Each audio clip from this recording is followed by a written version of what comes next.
monde dans cette famille, il y a contre moi. Eh bien, demande au Père Noël une nouvelle famille. Je veux pas de nouvelle famille, je veux aucune famille. La famille, c'est chiant. Ne bouge pas d'ici. Je ne veux plus te voir avant demain matin. Oui, et moi je ne veux plus te voir avant la fin de ma vie. Et c'est pareil pour tous les autres d'ailleurs. J'espère que tu plaisantes. Tu serais bien ennuyé si tu te levais demain matin et que tu découvrais que tu n'as plus de famille. Non, je serais bien content. Alors tu n'as qu'à le répéter. Peut-être bien que ça se fera. J'espère ne plus jamais vous revoir, voilà.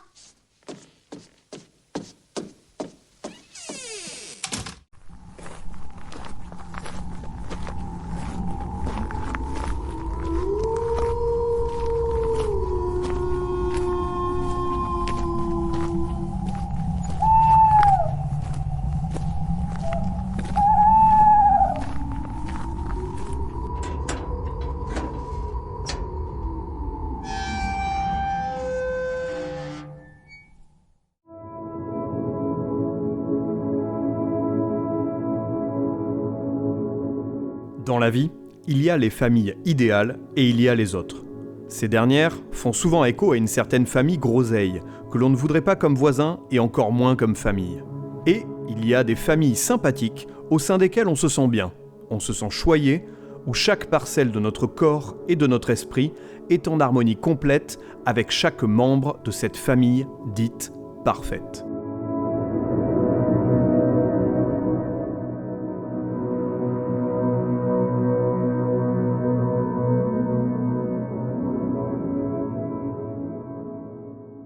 Avant d'aller plus loin, je tiens à te préciser qu'il s'agit ici d'une version audio d'un article disponible sur le site de la crypte depuis déjà quelques années. La période de Noël arrivant à grands pas, je me suis dit qu'il serait sympa de parler de la famille dans le monde des séries télévisées. Ah, et tant que je parle de Noël, j'en profite pour te rappeler qu'il existe un podcast dans lequel j'endosse le rôle du Père Noël. C'est le Père Noël. Il va te gâter. Pour t'orienter et t'aider dans le choix de cadeaux à faire pour un ou une fan de séries télévisées. À noter que j'ai axé la liste des cadeaux d'un point de vue écologique. Tu trouveras donc l'épisode de podcast dans la partie description et sur n'importe quelle bonne plateforme de podcast. Revenons-en à nos moutons. Donc, une famille parfaite. Déjà, est-ce que ça existe ? Écoute, j'ai peut-être l'air stupide, mais des êtres comme ça n'existe pas encore. Il n'y a que dans les fictions, qu'elles soient télévisuelles, cinématographiques ou même littéraires, que la perfection existe. Si vous le dites, je vous crois sur parole. Parce que franchement, qui n'a pas dans son entourage... Alors, attention... L'énumération qui va suivre n'est en aucun cas la retranscription fidèle d'un cas personnel qui serait en l'occurrence ma famille. Alors ma chère famille, si vous passez dans le coin, ne le prenez pas pour vous, je ne parle pas spécialement de vous. Petit menteur. Donc, qui n'a pas dans son entourage la belle-mère envahissante, dont le seul objectif est de régenter ta vie pour faire de toi un simple pion qu'elle pourra mouvoir à sa guise sur le grand échiquier de la vie.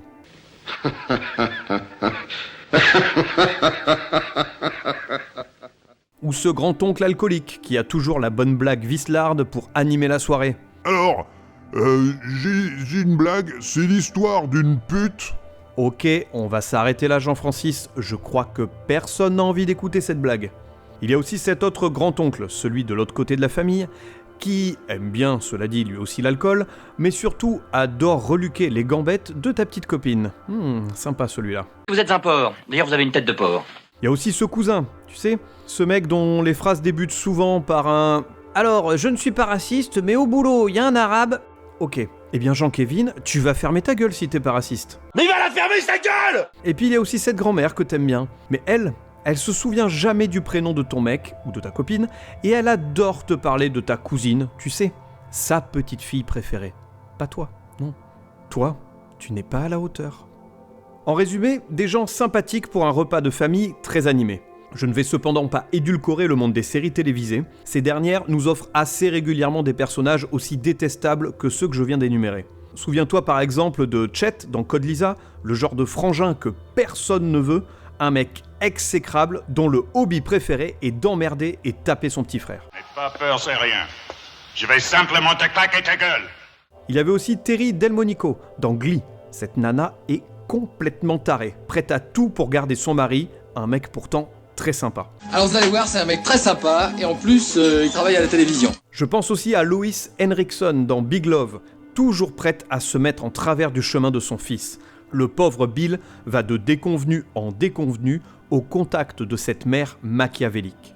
Et enfin, je pense à Evelyn Harper, la mère d'Alan et Charlie dans Mon oncle Charlie. Alcoolique, méchante et perverse. Une femme abominable au plus haut point. Bon, en attendant, elle m'a fait exploser de rire assez régulièrement dans la série.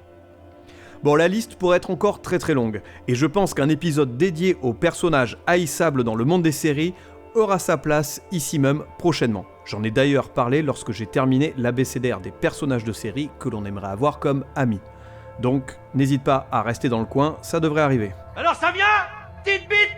Mais, comme c'est bientôt Noël, je n'ai pas envie de te parler de ces personnages-là, j'ai plutôt envie de te couvrir d'amour et de présents. Donc, dirigeons-nous dans les bras de familles accueillantes, sémillantes et chaleureuses.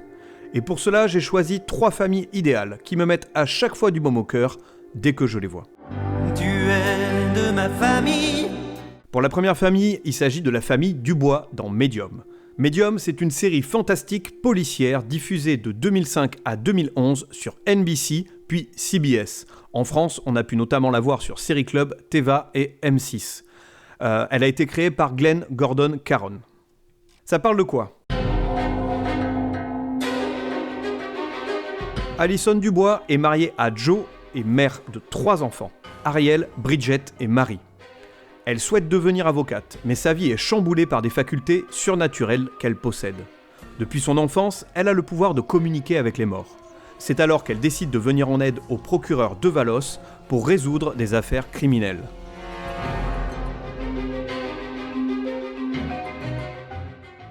Joe et Alison Dubois ont vraiment fait du beau travail.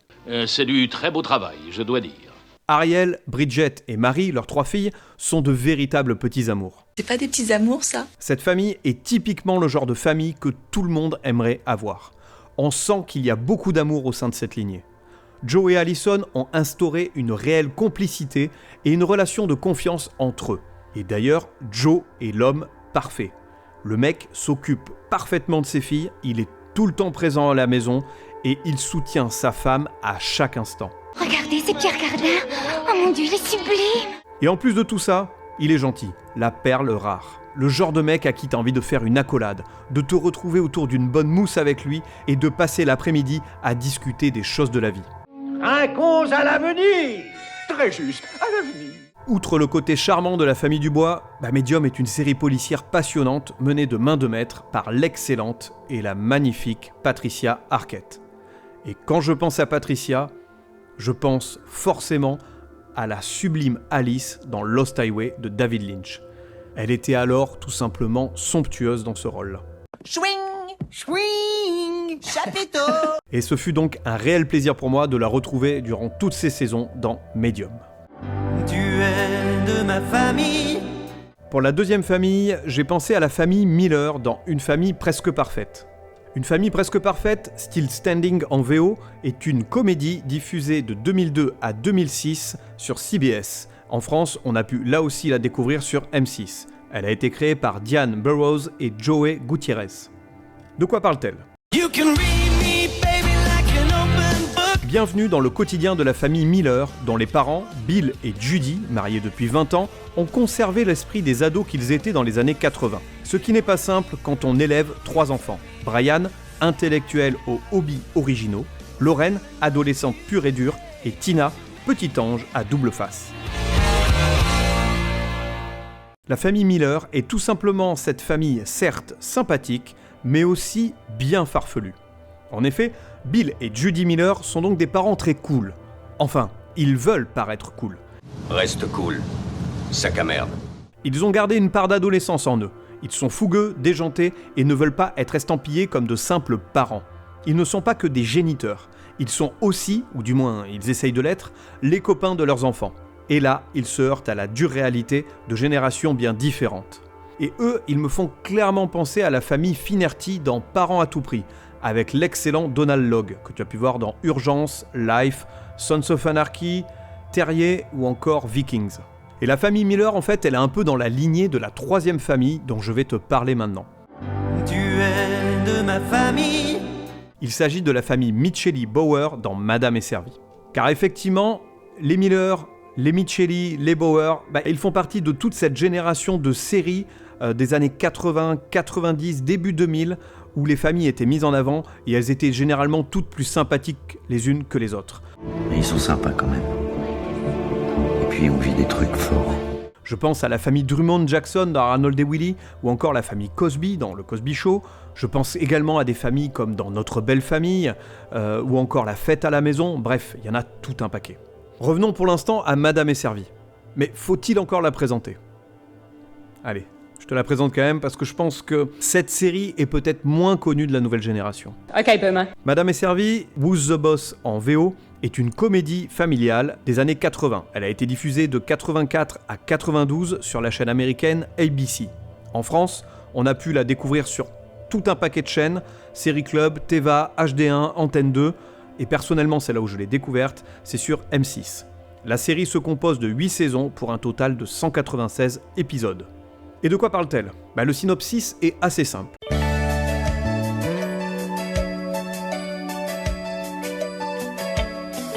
Tony Micheli souhaite quitter Brooklyn et offrir une nouvelle vie à sa fille Samantha. Il fait alors la rencontre de la femme d'affaires Angela Bauer, pour qui il va dorénavant travailler comme homme à tout faire.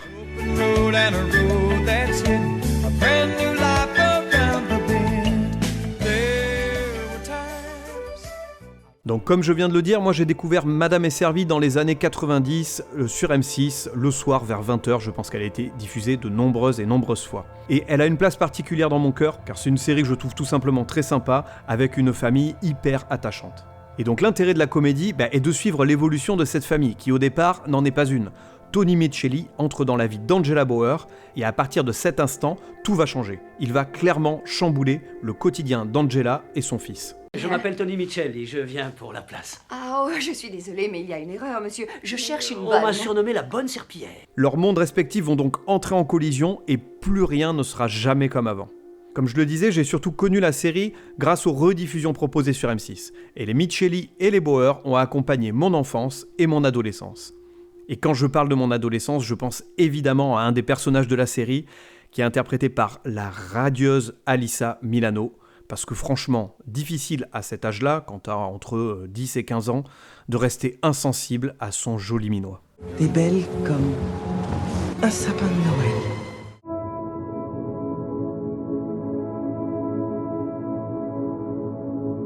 Cet épisode un peu plus court que d'habitude s'achève ici. Je voulais simplement profiter de cette période de Noël qui approche pour parler un petit peu des familles dans le monde des séries télévisées. J'espère que ça t'a plu. N'hésite pas à venir me partager, toi, tes familles coup de cœur. Et pour ce faire, tu peux me retrouver sur Instagram, Facebook, TikTok ou encore Thread.